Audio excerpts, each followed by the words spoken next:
1. Happy New Year, folks. New Year, whatever. New Year's, whatever. It's 2021 now. But this is still We Have the High Ground, the only Star Wars show in the pop culture universe that brings you everything you need to know in the world of Star Wars. I'll be your host today, Colin. Joining me as always, hopefully I can hear him, is my man Bogz. Papa, can you hear me? I believe so. Yes. There we go.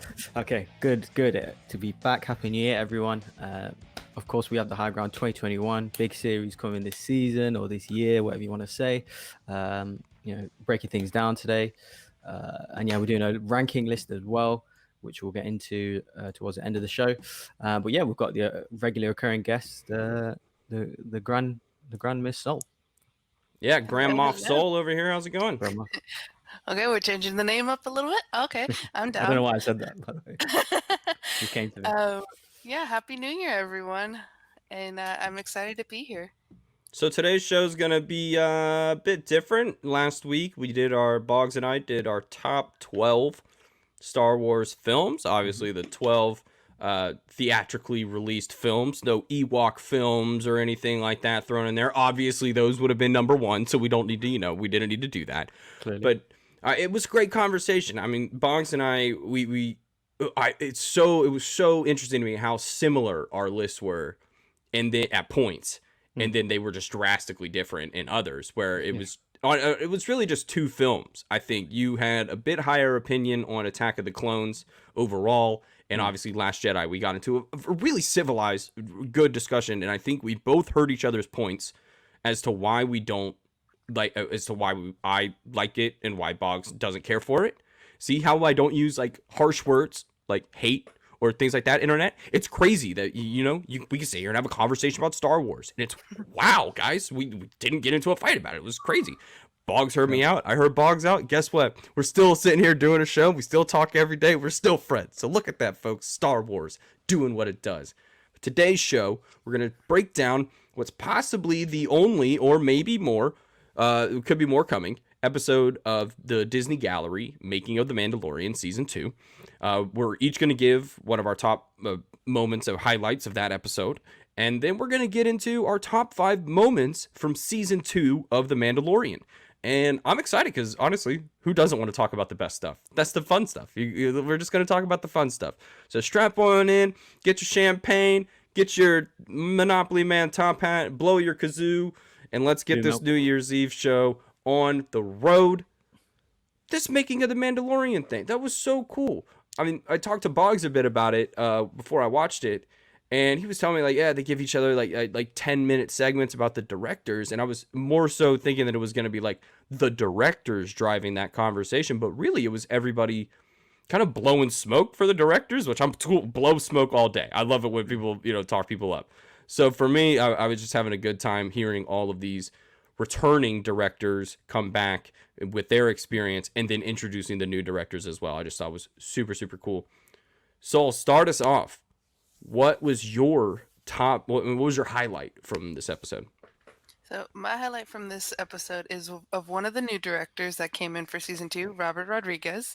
Of course, I'm picking a Latino, a very on brand for me. A very ripped Latino, by the way. Like, that dude was yoked, like, fully yoked, like, veins going down the side of the arm. Like, goodness gracious. Tight shirt. Woohoo! And the guitar, I was like, are we out on the quad at college right now? Like, Rob is like, oh my God, it's amazing. But the highlight for me is when he gets his sons to reenact what he wants in the episode, and that was how he pitched it and showed it to Dave Filoni and Jon Favreau. And I think he said that Dave Filoni asked, going, are those action figures? And he's like, yeah, that's all I had on hand. And he goes, no, this just made it the coolest animatic ever. And just the fact that he was able to have his sons in one in a Stormtrooper hat, one in a Boba Fett hat, and then like murking action figures. It was very interesting, very Star Wars, very much how I know that a lot of people have talked about The Mandalorian just being Dave and John playing with their action figures. And so this is just right on board. And Robert Rodriguez saying, like, these are my people. So I hope that we get to see more of him in The Mandalorian. I know we're going to see him Book of Boba Fett. And so I'm just glad that he's a part of Star Wars. Yeah, that seems to me like the best audition ever. like, hey, we're thinking about doing this Boba Fett show. Dude's like, yeah, I know. I made it in the backyard with my kids. Like, come on now. Like, look at me. I got Spy Kids money out the wazoo. I can definitely recreate a Star Wars scene in my backyard. And one of my favorite parts of that is actually seeing, and they didn't do it. I wish they would have. Hey, editors, listen up. They showed the scene of Boba Fett rising above the stormtrooper from behind, from in the backyard. And if they would have shown that like side by side comparison with the original shot, I think that would have just been so cool. But like that would have just been tough to see, like, because it's the same shot. Like, Rob is a fantastic director. For him to be able to frame that on a phone, which obviously, like, I got like a 4K camera on the back of his phone. Like, you can do anything with these phones. Advanced. Yeah, we even got to the point where I was emphasizing when I was still in school, like telling kids, like, you don't have to go get one of the $2,000 cameras and rent it out. If you really want to make something like how people are making it, you can right here. And he proved it, and he got a job from it. I'm all for it.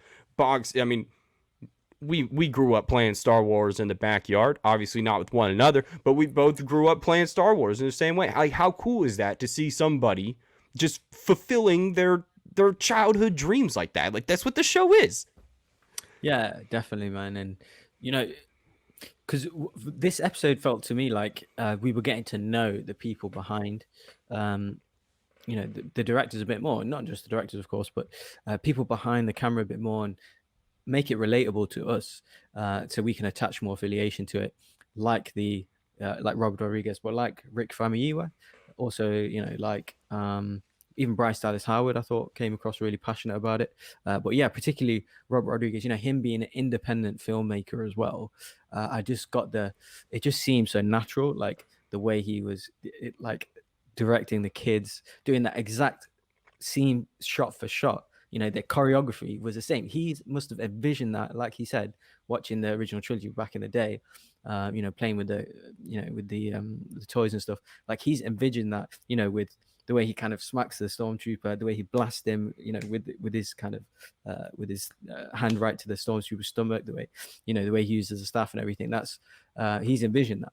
And I just love the authenticity about it, and how much care and love and passion he's put into it. And when they announced that he was going to be one of the producers of the Book of Boba Fett, I kind of thought, okay, like I wanted to know, why was he a producer? Because yes, he obviously directed the episode really well, but now from this, like, I understand like how obsessed he is about that character, and how much love and passion he has for it, and how much care he has about that specific character and lore about Boba Fett himself. So like, now I think, okay, like now I know why. Now he's earned it because of this, you know, this behind the scenes thing. So yeah, I particularly love that.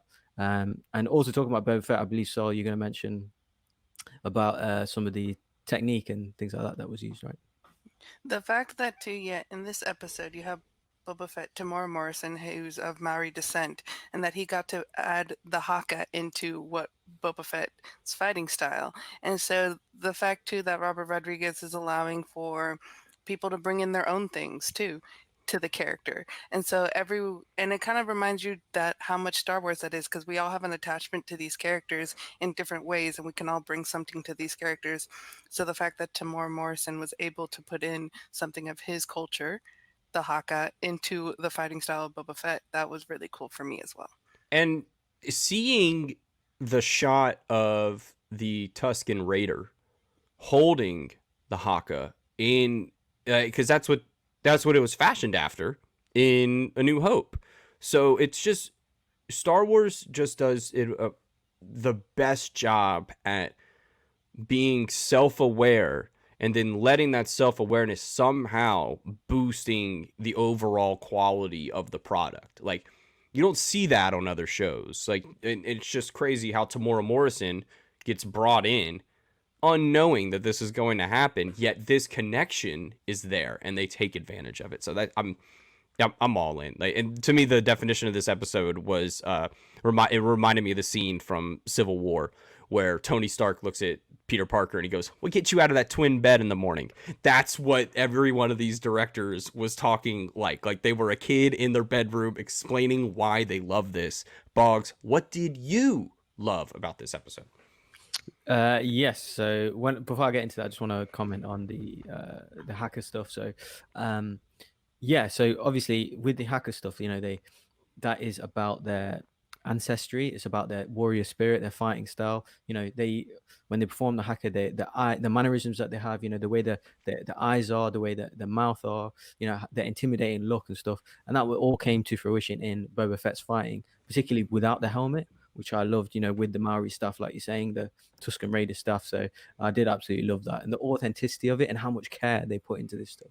Yo, wait, he's on the rock and he's dancing. He's doing the whole thing. Like, yeah, with the Mandalorian armor, it's like, come on. Like, Bogz, have you ever seen the University of Hawaii before a football game?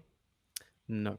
They do an entire like battle cry. Like they do a fully inspired Islander, like all 52. Polynesian thing, Yeah, and they'll all come out and just do the whole it just get into it and you get hyped. Honestly, nobody really cares about Hawaii football, but it's one of like the coolest things that they do, and it makes them so unique that it reminded me of that. Like that was kind of my initial introduction into that culture, and to see it's in Star Wars, like it's just there's a whole group of people who probably had no interest in Star Wars, or at least had no connection to it aside from Tamora Morrison, and now he's bringing that culture in. It's just it's what makes Star Wars so cool. I think Favreau mentioned it. He's like, I mean, we've done everything. We've done a heist. We've done we've done espionage. We've done every single kind of thing, and they're able to pay respect in such a unique way that this show, or just this property in general, leaves to just be influenced by everything, which is just so cool. And we're gonna stick on Boba Fett. Obviously, we're all hyped on Boba Fett, right? Like this is like where it's Boba Fett fever. Guys, we figured out how Slave One works. That to me was like the coolest thing. As a kid, how do you know how Slave One works? I built the Lego set. I had the toys from Attack of the Clones. And you're thinking, how does this thing fly? It doesn't make any sense. And none of it, like, what do you start on your back? Like, none of it made sense. And they actually made an entire digital rendering of the ship and showed, like, how would this ship work? And that to me is like the care and attention that they're putting into this show. And to see that they actually had the production design guys be like, well, yeah, we want to know how this works too. We thought about it as kids, and actually see it being made in the volume is just, I kept calling it the Void. I don't know why I kept calling it the Void. I think it's because they do like the Void is where they've had pop-ups in the States for VR experiences. And I think that was just what got stuck in my head. But the volume, which has been expanded, by the way, for season 2, now 100 feet long. That is bonkers. This is bonkers stuff. And now they're able to recreate, I mean, just anything that they want. Seeing the guy there messing around with the tablet, to me, is like, look, I'm adjusting the light. And you see the light. They showed the scene specifically with the, what was that lady's name? Bruce Lee's niece. Ooh, Her character in the show. But Yeah. when they show her and Ahsoka fighting, that guy's like actually adjusting the sunlight in the room. Like, what? Like, that is bonkers to me. And all that stuff that they were talking about too, with how the weapons were gonna work, how the lightsaber going up against the Beskar was gonna work, all that stuff. Just the lighting of the lightsaber. the lighting of the lightsabers. I could talk about that for 15 minutes. Like, how cool is that we can now like get that shot off of anything. And I hate, I don't want to like poo-poo stuff, but like I saw a picture online of Kristen Wiig from Wonder Woman 1984, and you can see the green screen reflection in her glasses. That's kind of like what we're trying to not do, and this show is doing a spectacular job. So to bring back to the Boba Fett thing, to see that in the volume and actually see it spinning and how they were doing, like, I probably would have gotten sick like watching that. Kind of been a bit jarring, but to see the actors being able to really just feel like they're there is so cool. Like that to me is what makes the show so special, is that the way that you played Star Wars as a kid in your backyard and had to imagine everything for what it is, and then to be able to walk into this playground and be in your imagination, It's so cool. Bogz, you're on team. We're gonna get more episodes, so I'm with you. I hope we do get more, because I need to see another Ludwig episode, because the music episode from season 1 might be my favorite episode of a documentary of all time. That was so cool, watching him just play with all his toys, and the guy, just give him the keys to the castle already. Can you Just, tell that Colin's a band kid? yeah, you walk in that room and he's got like 17 xylophones, some marimbas, and whatever that big long wooden clarinet thing is that he makes the sound on, like that. Can I get one of those? Anybody want to get one of those for me for Christmas next year? That'd be pretty cool. But I'd just be walking I around can my teach house. you how to play it since I play clarinet. It should be Well, close enough. that's like a recorder though. I feel like that's closer to a Yeah. recorder. You just blow. I got air. I got air in here. I got the trumpet You're lungs. like, I got this. I got this. I can do that. Now, when you put the reed in my mouth, I can't. Bogz is like, what are you guys talking about? But that to me was fun. I enjoyed it. It was an hour long, and they really broke down all that stuff extremely well. And seeing the different perspective of photos that we've seen before, you can see Jon Favreau taking the photo of George Lucas holding Grogu from somebody else's perspective, filming them like do it, was really cool, because that it's a little nerdy stuff, but like to actually see that there's other people there doing, all the stuff in the background is just super duper. It's like nerdy as hell. I love it. But let's get even nerdier. Let's get into the top 5. We call it the sweatiest moments, because it's probably what this is actually going to be. What made us lose our minds. Ladies first, Soul. Number 5 on your list of top moments from season 2 of The Mandalorian. So number 5 is a little bit of a cheat because I didn't think about it until watching the gallery episode, and is what you just recently spoke of. I went back to watch it in the episode, and that is Boba Fett's ship, and that you can see it rotating in the background, and that is just super cool as hell. And I know that's something we've all wondered, is how does Slave One actually work? And so I put that as my number 5. Is that was really cool. Bogz, that to me is like that's the stuff. This is, to quote Lizzie McGuire, this is what dreams are made of. Like you can do whatever. Like, this now. This is what dreams are made of. Okay. Hey now. And Boba Fett showing up is a dream. And like how they just, I loved how Rodriguez mentioned, if this was the only time you saw Boba Fett, that's how we made this episode. Like, you could have never seen him again, and you would have been satisfied. Were you? And I assume you were satisfied. Yeah, definitely. I just want to finish off my point about the. You mentioned George Lucas there as well. So I particularly loved seeing George Lucas as well in the whole backstage and how much he's there just in general. So I'm thinking like, okay, Filoni, obviously with the Clone Wars and stuff, how much, him basically being George Lucas's apprentice. Right. And I just love how much Lucas is there. So like, you're telling me he ain't going to show Lucas this concept art, the draft of the script. He's not going to ask his master, in effect, for his opinions, which he shows maybe concept art for 2 scenes, which one he picks and stuff. So he's definitely doing that. So I love Lucas's influence over the whole thing. How factually correct that is, I don't know, but I'm just saying I just love to see that in action. But yeah, just to seeing obviously what you said there. So yeah, of course it was great.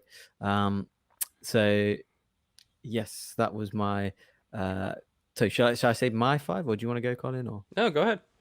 So my 5, I'm just trying to find out where it is. Okay, so I could have as well. So I actually made a list and I kind of redone it because I actually had a couple of kind of cute Grogu moments on there and actually took them off because I felt like if I was doing the kind of list of season 1, I think he would have made a couple of them moments. But I think now in season 2, it's bigger than just Grogu and the Mandalorian. Now this story is connected to the whole Star Wars saga.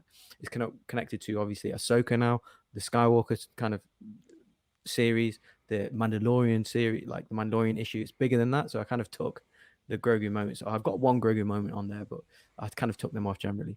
But my number 5 is Boba Fett against the Stormtroopers, just generally. Has that made anyone's list? Oh No. yeah, that's my that's one of my higher ones. Okay. It's my So number two. is it top two? Okay. So if it's in the top two, You you've got the say, high ground. yeah, you got to say, I have the high ground, Oh, we Bogz. should have explained that before. Yeah. No. So Sol, I have the high ground. there we go. We'll save that. We'll save that. Okay. That was my 5. So now we're going to Colin's. Colin's 5. Yeah, my number 5 is the speeder chase in episode 4. I am obsessed with that chase. It is, you put me in a trench and you put me in Star Wars, and I'm in. I'm in. I don't even care who the characters are. I could talk about how I don't like some of them, but that whole action sequence is so Star Wars to a T. It could have been anywhere. It could have been in any show. You could have animated it. It would have been in Rebels. It would have fit perfectly. You could have put it in Clone Wars. It would have fit perfectly. It's just these characters being awesome. And having TIE fighters come in, have speeder bikes come in, have all the sound effects be the same. Like, how cool that must be to be the editor, the sound designer on this show, and to just have like a Dropbox file from 1977 of all these sound effects, and you're just like, oh, cool, drag and drop, and they all just fit. And it's what we love about Star Wars, and it's nostalgia. We're this is Cobra Kai week, and we talk about nostalgia. Like, this is probably the top 2 properties of doing that right now, and somehow giving you making it feel new while also making it, because you never saw a speeder bike make a jump like that before. No way I thought a speeder bike was going to make that jump. I just didn't think like it was going to scientifically make sense.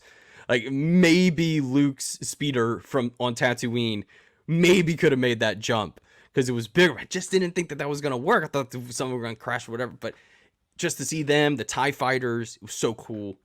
I'm guessing this isn't on any of y'all's list because I feel like yeah, okay.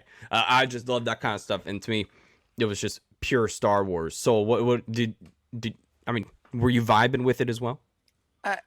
Again, because as a band kid as well, the sounds when you're having those original sounds come in, that's such a big thing for me.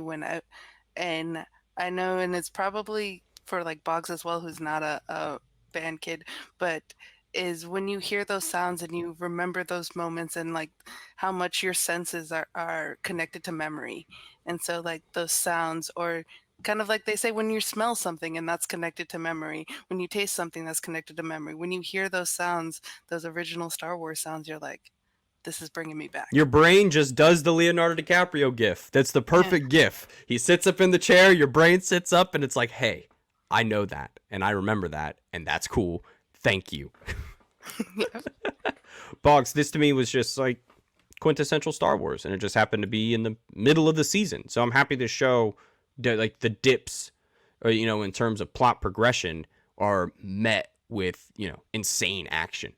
Yeah. So not only like in terms of, it reminds me of the original trilogy a lot. Like you said, it's in effect like a trench run, right? With the TIE fighters, also with Grief Karga in the kind of the firing section, you know, of that little tank where he's firing at the TIE fighters, and of course the speeder bikes, like you said, how they've dropped and stuff. So I did remember thinking though, in Return of the Jedi, these speeders, like, what if they're going through on Endor? What if the ground wasn't even? Like, how could they climb? Could they drop? Like, I did kind of previously think that over the years, and I never got the answer until then. So yeah, I love that scene, that action scene, and I thought Cara Dune and Mithril, is that the blue guy character? Yeah. They were funny as well. So yeah, good overall scene. Obviously the Razor Crest saves the day at the end, so yeah, good choice. Always good. Number 4, Soul, what you got? So my number 4, going back to just the lighting of the lightsaber, that lighting Ahsoka's face and the way like the lightsaber's on and off, and just the lighting of that episode in general, it's just so good, so samurai. And you heard it. You heard them talk about it in the making of it. Like, Favreau was sitting there talking to Ahsoka about samurai fighting styles in Kurosawa films, and like referencing direct films that he's influenced by and how he sees her movements, and then also see like how much time and effort they put into like Rosario learning the moves. You saw her double there as well, but Rosario learning it, and then to see the lighting, that is everything. Now that you're able to play off, like to actually have, and for them to have struggles with getting all that light power inside the small slender frame of her lightsaber. And that it was an external power too. I could sit there and watch people would talk make about it that all day. too big of a lightsaber, and Dave Filoni was like, no, that's not her lightsaber. And so, but the fact that you have the going on and then it goes dark when she takes the lightsaber off, and then it has her frame her face, and then she's like, wow. And you just like, you get her full face in that lightsaber is when you actually like first see it. And that is one of the coolest moments because Ahsoka's my girl. She's my girl. I mean, Boggs, you saw the white lightsabers go up, and I assume it was game, set, match for you. That's my number 4 as well. So my number 4 on the Mandalorian greatest moments, season 2 greatest moments, is that final, specifically one thing. But yeah, just a comment. Obviously, the lighting's great, and all that stuff, like the respect for the samurai culture, samurai movies, Western movies as well. Also, the actual obviously, like you said, the choreography and stuff.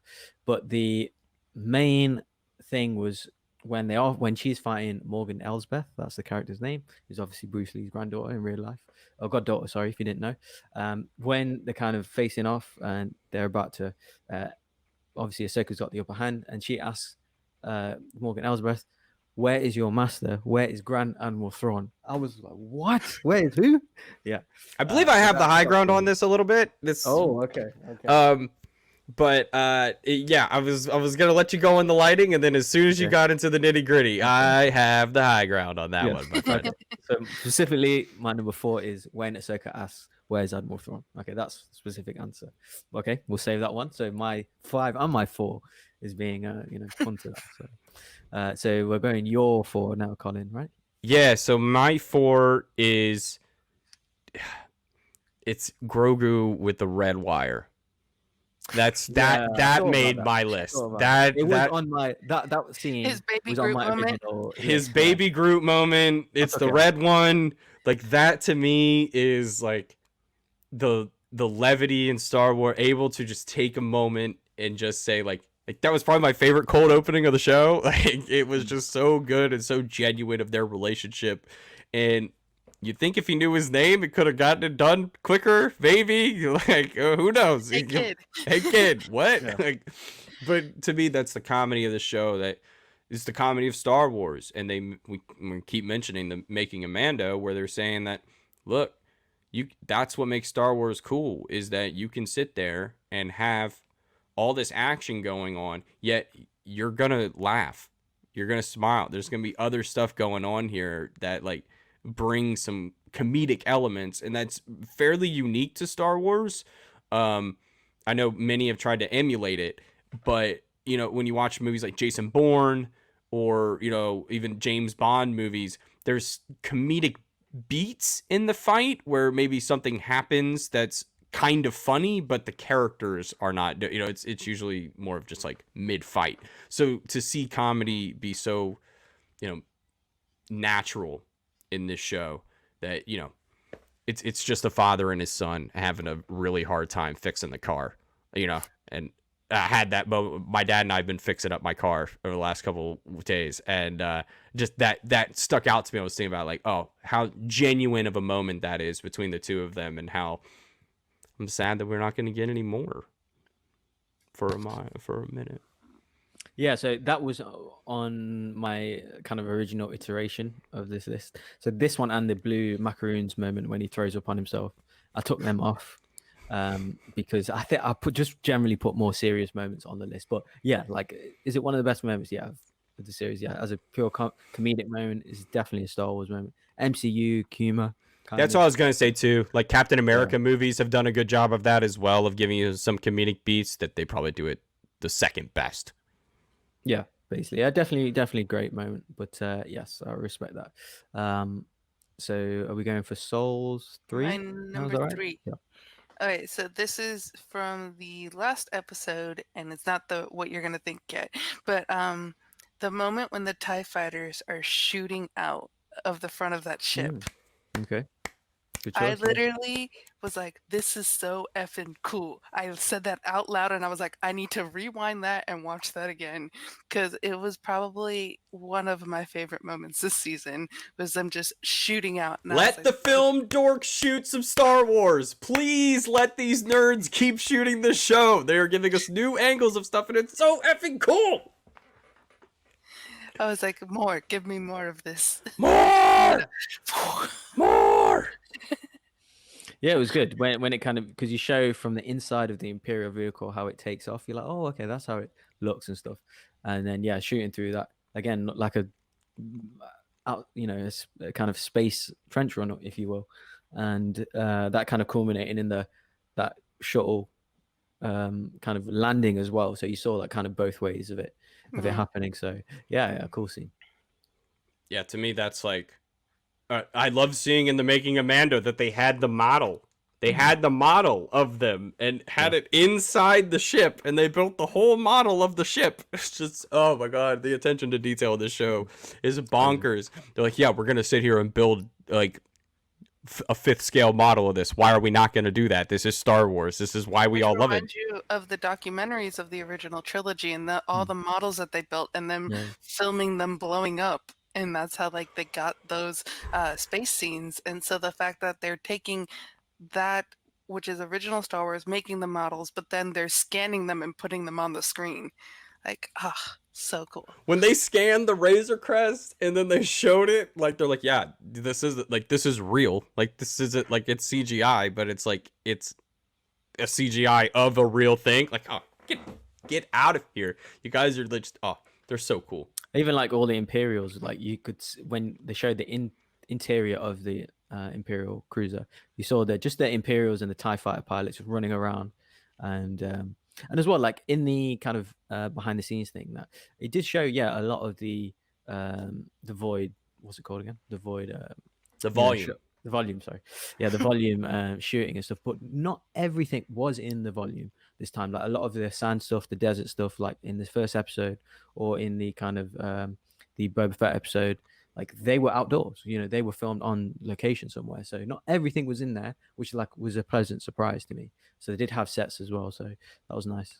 But my 3, I think, are we on? Yeah. So my 3 is the musical cues from just the music in general, basically. Did anyone pick that? I know that's a bit of a weird one. That wasn't scene specific. No, I didn't. But yeah, it's probably it's like my number 1. But I didn't want to do like the music is my jam in the show. So yes, please. Let the non-band nerd. Yes, please, sir. Please give us your. Sure. So in particular, I mean I tell you that just the overall music in the last episode was crazy, but in particular the scenes, I did mention even at the start of the second season, I wanted the original trilogy music to appear, John music cues, and it happened twice. So it happened with in the Ahsoka episode where they're sitting down in the kind of forest with Din Djarin on one side, Ahsoka in the middle, and Grogu. Ahsoka on the other side, Din Djarin on the other side, Grogu in the middle. And when she's talking about, I've seen one other species like this, Jedi Master, and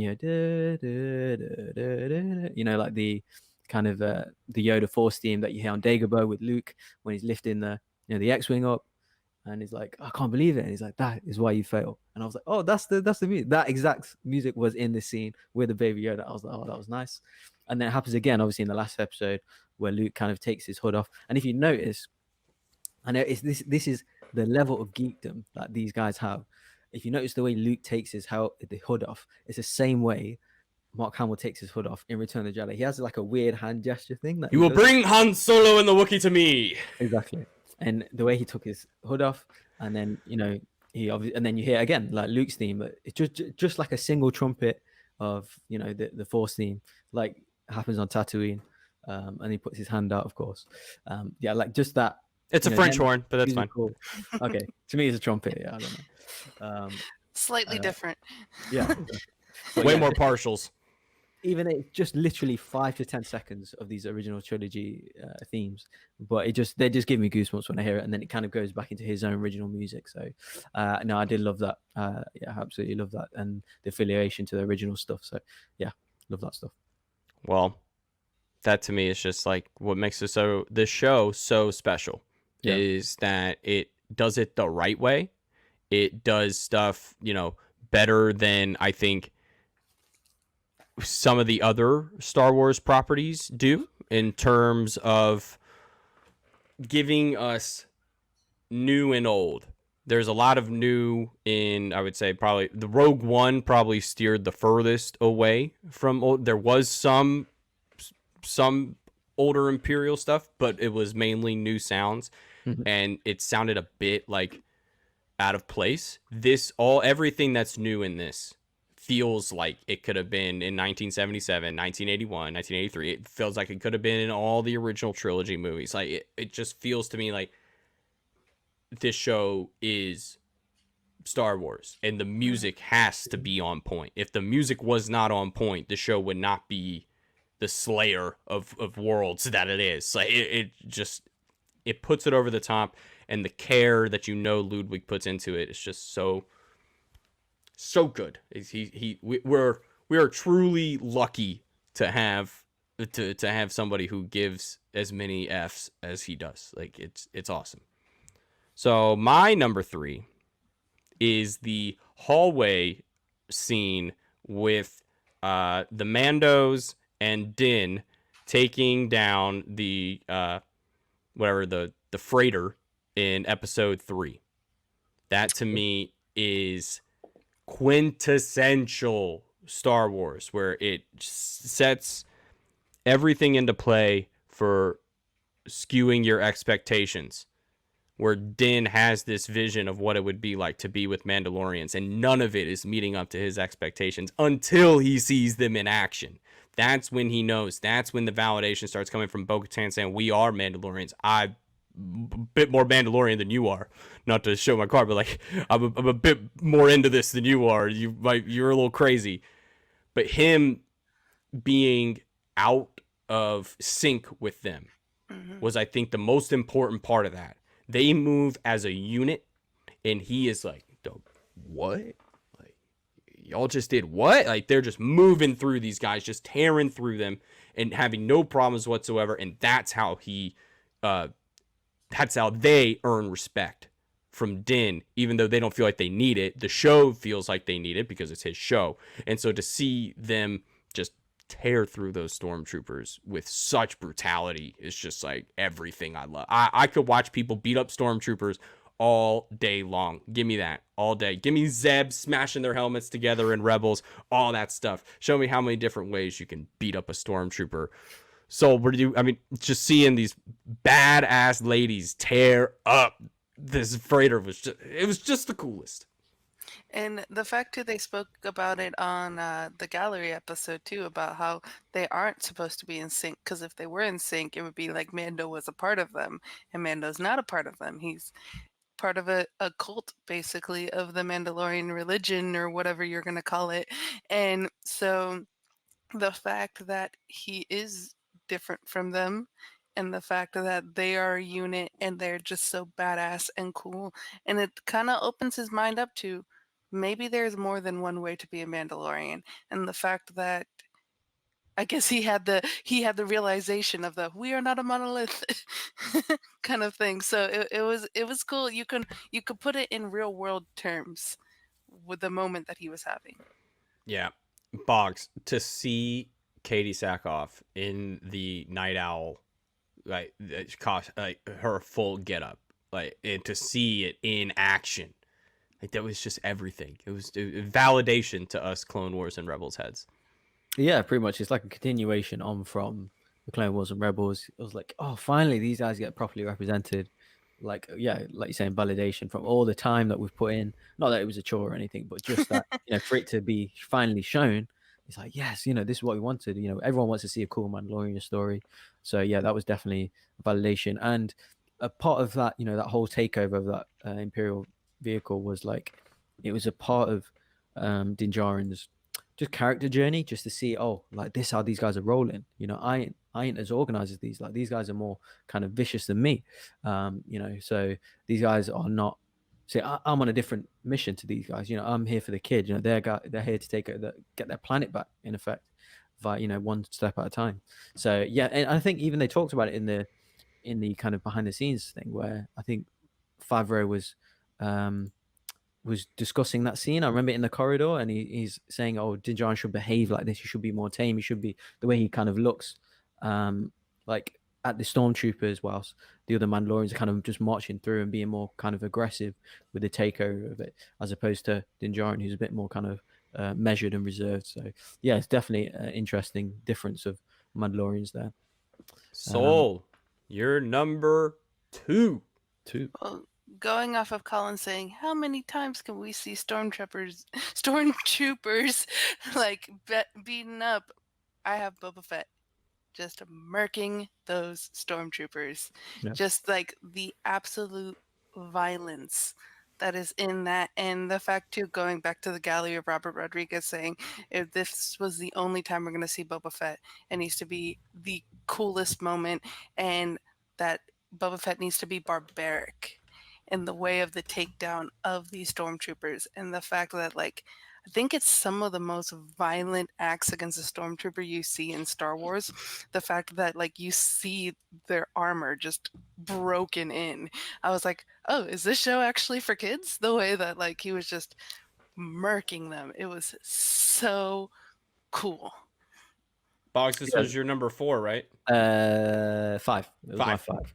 So yeah, definitely agree. So obviously we did get a hint of this in the first episode. It wasn't obviously Boba Fett using that armor, but it was a character using the Boba Fett armor. I was pleased to see that, but this was the real deal. This was the man playing the man, with the armor, now we know that with the previously kind of dreamt of choreography, doing the right moves, it just looked badass, and it was like, yes, fine, again, another validation for for the hardcore Star Wars fans, that yes, finally this guy is getting his time, he's getting his, like you said, like I watching it, I thought, oh, if this is the only episode or this is the only scene or series that we're going to see Boba Fett in kind of in live action, doing his thing, give him a good deal. So yeah, he got his action stuff, which I never thought I'd see. So yeah, I loved it. That was my 5.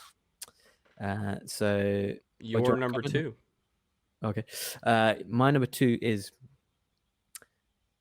Luke Skywalker against the Dark Troopers, in particular. I'm guessing that's no one's. That's my 2. Kind of. Okay. We have the high ground, kind of. Okay. Well, if it's in 2, we can just go. It's Yeah, really we could just go. I just We'll wanted to know if it was down there. Well, yeah, in particular, so obviously you can break down the whole thing, but it was in particular in the elevator where the tension's building. Like, oh, is Luke gonna get his own corridor? Corridor scene, and then you see the kind of elevator like loading, and then it loads, and then the one droid looks at the other one, and just that particular scene when he steps out, and just that slight movements that he does, for some reason that it just brings tears to my eyes. He does like a quick like 1 2 3 4 thing, and then he slices one, but he does it in like a second. It was like, oh man, I've waited my whole life to see that. It's bang, and then obviously the music swelling and how fast he's moving. He's deflecting like 3 blaster bolts, and he's just sliced one of the, man, finally, come on. So yeah, that was just like honestly, I've watched it so many times. That precise moment in the story, I get teary-eyed. It's just that it's like, yes. And obviously the music, I'm surprised Ignite the Green is not your number 1 though, because you were right out of all of us. Yeah, I mean, no, because it was just I for some reason I didn't, because up until I think you saw his glove, even though you saw the saber, I thought, because obviously when you see him on the video footage that they're all looking at, you can't 100% tell. You think it is, and then you think, oh, which Jedi is it? And then even when I saw that it was green, I was like, yeah, it's green, but oh, it could be Ezra, it could be someone else. It's up until you saw the kind of black glove is when you know it's him. But it's just because obviously we saw it on the footage, we didn't, and you kind of saw him moving fast, but that was just like, yeah, I loved it. But that just coming out of the elevator, just see it, okay, you guys are going to get it now. It's just the fast movements. It was like, oh, yes. For me, this scene, and as well, watching it in my own head, I was kind of ranking the corridor scenes. So obviously this one, the Vader scene, and I'd even put the Maul in Clone Wars Season 7 scene against the against the clone troopers in, I was just kind of thinking which one's better. For me, it's this one. Just how fast he was doing it and the complete kind of unexpected nature of it. So yeah, it was a big moment for me. So that's my number 2. Yeah, it's my number 2 as well. It was just Luke Skywalker in general, just kind of showing up. And I was sitting here for months saying I didn't think the show needed it, but the second that it happened, I was in. So I mean, it is what it is. I'm totally flipping. I'm flipping on it right now, and it's everything you said, Bogz. It's how it makes you feel. It's that feeling that it gave you, and that's replicating what it was like to watch it for the first time as a kid, to watch Luke tear people up as a Jedi in Episode 6, and to want more of that. We got it. And if it's like we said about Boba Fett, if this is the only time we get Luke Skywalker, we're bam, like at least you went out with a bang, you know, like at least you did it. Got a good one. You got a good one, man. Like they did not mess it up.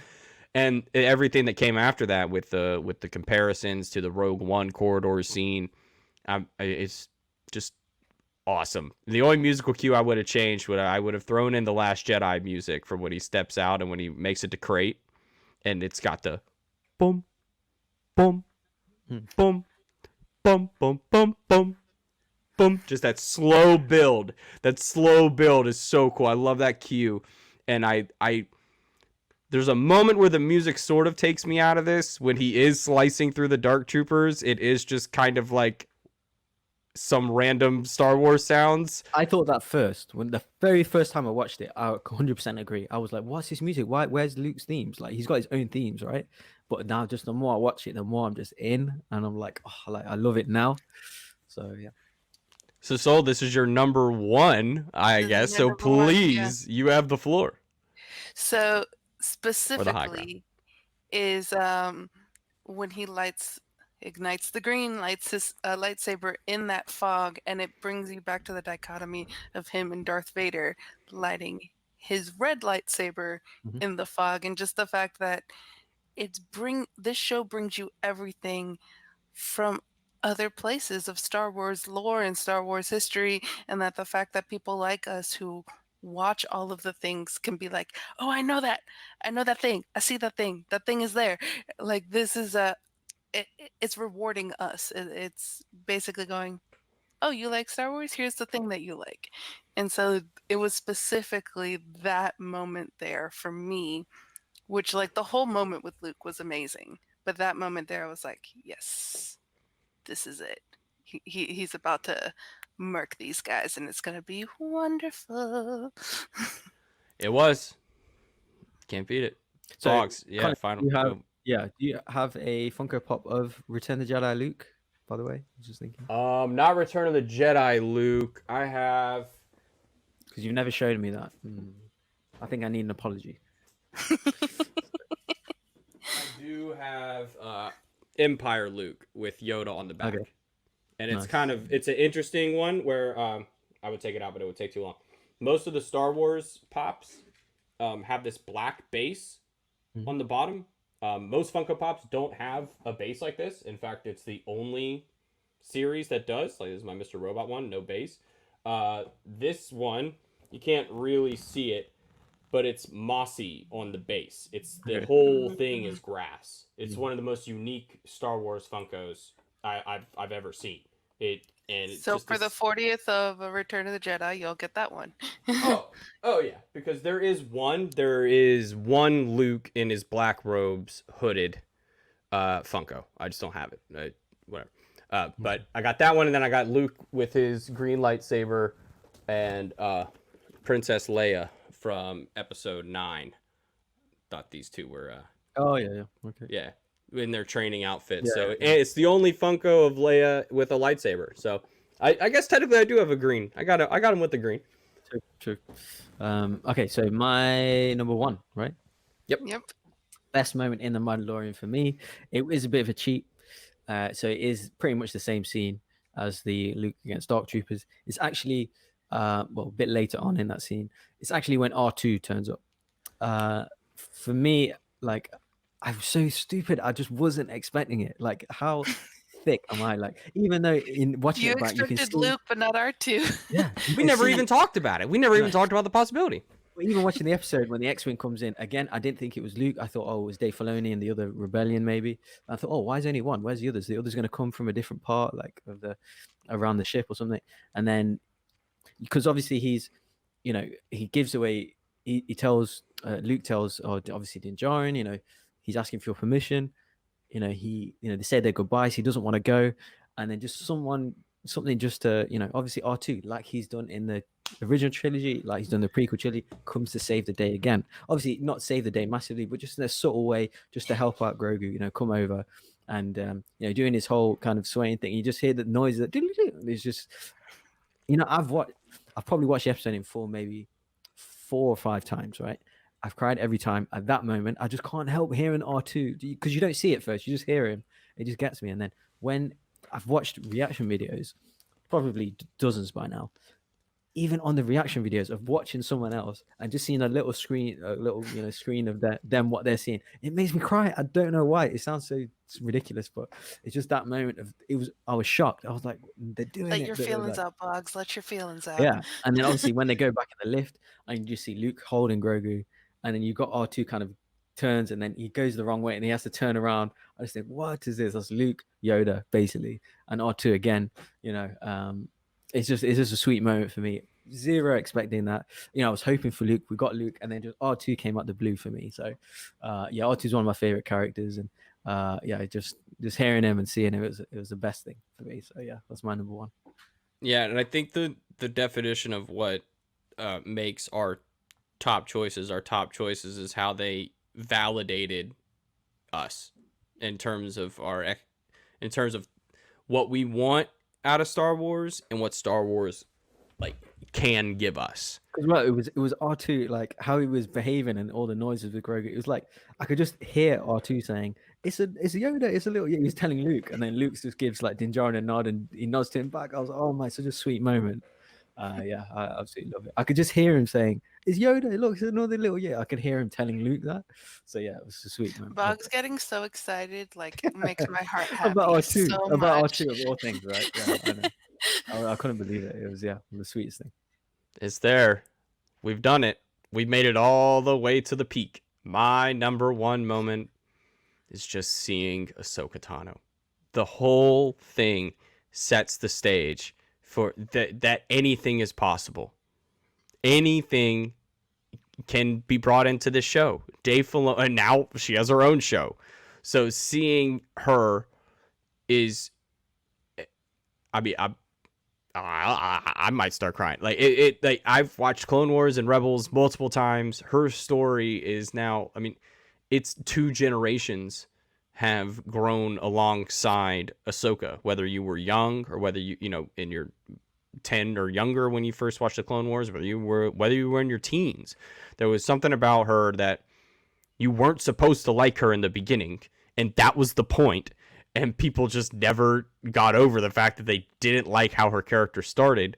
But the woman she becomes by the end of the Clone Wars, somebody who has seen everything that this galaxy has to offer and how she is ready to truly live a life that is more Jedi than any of the Jedi who trained her at all. Like, she's taken those lessons Kanan Jarrus style, and who she's run up with a couple times, and they've gone on some missions. Like, seeing her just proves that we don't know what's going to happen on this show. Because there's so much that they can do now.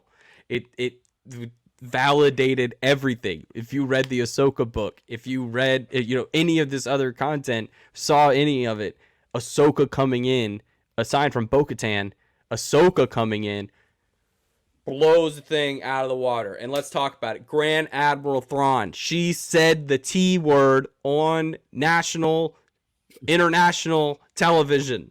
Like, she said Thrawn on a show. What are we talking about here? There's nothing, like, that is it. That's like, that, talk about validation. I read Heir to the Empire and all the trilogy. Like, that's everything. And for that to now for us to have Thrawn in his natural timeline, I guess, where we originally meet him, it just sets this. Oh, who knows what's gonna happen now? Because that could be, it's gonna carry over into the Ahsoka show. Was he Moff Gideon's boss? Who knows? Like there's so many open-ended wires left here for us for Grogu to plug in that we just don't know what's gonna happen on any of these shows. We know the destination, but there's no path, no clear path of how we're gonna get there. But the fact that this just gives Dave Filoni, this is just Dave Filoni's toy box, and we're all just living in it now. Yeah, the Filoniverse, for real. He's got his own story. Big reveal that was, obviously, yeah, seeing Ahsoka and finally, and it started immediately, you know, in that episode, you know, she's straight, just killing people straight away, you know, so yeah, seeing her in her prime, basically. So yeah, I love that. And yeah, getting that Thrawn reveal, I just thought, like, yo, these mother effers are doing it. Like, that is deep, you know, like, because did she just say that word? Did she just say it? She did. Yeah. I think she did. Let me rewind. Did she? Yep. Because obviously you're thinking story-wise, you know, where is it, what they've been doing, Ezra as well. But I'm thinking, how is he going to look? Like, obviously he's blue with red eyes. Like, who's going to play him? You know, kind of, yeah, what's going on with the Empire? You know, all kinds of questions and about lore and stuff. So I think maybe all we know is that Bogz is going to play Ezra in the Ahsoka show. I wish. But yeah, like, I can't wait for that. And I think maybe he might be the big bad of the overall Filoni and Favreau verse. Maybe has to be. Yeah, I'm guessing.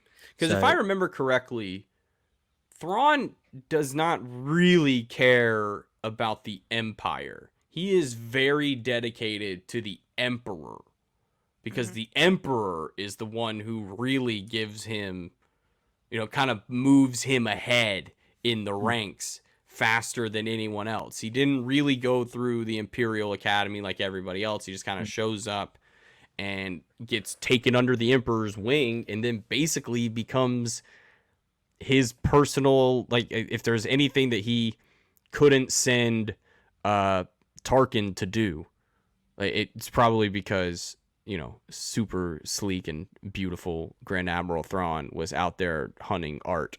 And I just think that's, can you imagine if we see his office and there's art in the office? I will lose my mind.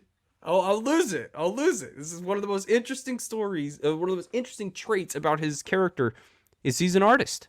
He sees this whole world, this whole story through the lens of art. And for him to be able to be, you know, the tactician that he is, to have the opinions on art that he has, he's cultured as hell. And I need to see some more culture from this man, some Star Wars culture. Give it to us, Dave Filoni. Give it to us, Jon Favreau. I love the hashtag thank you, John and Dave, that's been going around Twitter as well. Because thank you, John and Dave. Y'all brought the sweaty. I mean, there was as sweaty a show as I've seen probably since Watchmen. Like, this show is just too sweaty for its own good. And Cobra Kai, yeah, definitely sweaty as well. Definitely. But going on to something Colin said, like, probably episodes and episodes ago, and something I agree with, is that a lot of these people, Moff Gideon and all that, I don't think they're the creation of First Order. I think they're directly under the Emperor. And that's something that Colin said, and I was like, yep, nope, I agree with that. Operation Cinder, that's the key. Operation Cinder. They dropped it, and they're like, hey, who played Battlefront 2? Thousands of us were like, me, I remember. And like, oh, did you read the Shattered Empire comics? Yeah, me. And it's just validation after validation of, like, thank you for paying attention. You're going to get more out of this story. And it's not that, like, I mean, my dad and my mom, you know, they watch the show. They watch it because they like Star Wars too. But they're like, oh, man, Luke showed up. And I'm like, yeah, cool, Luke showed up. Like, that's cool. Like, that's really cool. But I'm like, look, you guys don't even know what's coming next. Like, because it's going to blow this season out of the water. Can you imagine if we see the Mandalorian capital city in live action? Oh, my God. And you see, like, the blown out glass window from when she pushes Maul through the window. Like, come on. Like, oh, this show is just You're making my heart too happy right now. Let's now. go. Like, let's go. Like, I'm ready. I'm hyped. I'm truly. So Yeah, just to confirm, yes, of course that'd be great. And seeing all that, and if Thrawn's a big bad in Operation Cinder and all that, yes, it could touch all that. But just the littlest thing like R2, just R2, just the noise can just Yeah. make me cry. Like this, yeah, it's endless the possibilities, and it's great. One thing that pains my heart is that like John Schnepp never got to see this show. Like He didn't get to see Endgame, and he didn't get to see this, and it hurts. Oh, like it just pains my heart. The dude, one of the pure. You talk about people that you just like Bogz, like watching people react to the episode. I mean, this is just to me like quintessential sweaty. Like this where I got the word, like this where I got the term from. This is sweaty as hell, and this show does not apologize for it. There are shows that are not doing a good job at it, and then this one is just, it's your. I think the big guy's watching it up there, though. Oh, 100%. The big sweat. We miss you, bud. But, folks, what were your favorite moments from Mandalorian Season 2? Drop a comment down below on this video. Let us know. Are we crazy for liking these moments? Do you have 5 completely different moments? If you do, I'd love to see the list. Let us know your favorite. Soul, thanks for hanging out again. Bogz, thanks for hanging out again. Soul, where can the fine folks of the internet find you? You can find me at SoulGovin on Twitter, at soul.k.govin on Instagram, and you can find me every Wednesday over on the Media Sweaties Network. I do a show called Soul Talk. Comes out every Wednesday night on the East Coast, a little bit earlier on the West Coast, a little bit later where Bogz is at. But go check that out. Bogz, where can the people find you, Saya? Catch me out, SoulGovin on Twitter, and no, I'm just kidding. Yeah, I do want to give an honorable mention as well. I don't know why I just thought of it. Is that Din Djarin against the Crate Dragon on Tatooine? I do love that part. Love that episode. Him and Cobb Vanth. It was basically him and Boba Fett flying until we saw Boba Fett later. Yeah, just seeing the two Mandalorians, Boba Fett uniform, jetpacks, all that against the Crate Dragon, how it looks, very Iron Man-esque with the armor and everything. 750-foot Crate Dragon. Exactly, love all that. So that was going to be my 5, but it did drop off. But yeah, really good episode that was, and that was a good setting for the rest of the series. Like, okay, this is how we're starting. An hour-long episode, and I love that. But yes, just catch me here on the Pop Culture Universe. Catch me on the Ultimate Shmona Show. But yeah, we're going to drop Cobra Kai review. Comes out on the 1st, of course. I hope you're enjoying it. If you like Star Wars, for me, exactly. Get to hear Soul's review, season 1 and 2, and obviously season 3 review. For me, if you like Star Wars, you have to like Cobra Kai. If you haven't watched Cobra Kai, it's a must watch if you like Star Wars. So yeah, it's one of my favorite TV shows. This is how you do nostalgia. This is how you respect kind of lore and stuff like that. Great show. So watch our review of this coming in the next few days. Yes, and you can find me everywhere you can find Bogz, but social media at @the_C Morris on all the platforms. Thank you so much for hanging out with us again. We're going to keep these rankings coming. Maybe next week we can do Rebels moments, maybe a Clone Wars moments. Who knows? That's because once you start getting to those shows, I doubt our lists are going to be the same, unless maybe at the top for a couple things. But overall, I think those shows give us a bit more room to have some varying conversations and not totally agree on everything like we seem to do today. But folks, that will do it for this episode of We Have the High Ground. Thank you so much for hanging out with us. We'll see you next time. Bye-bye.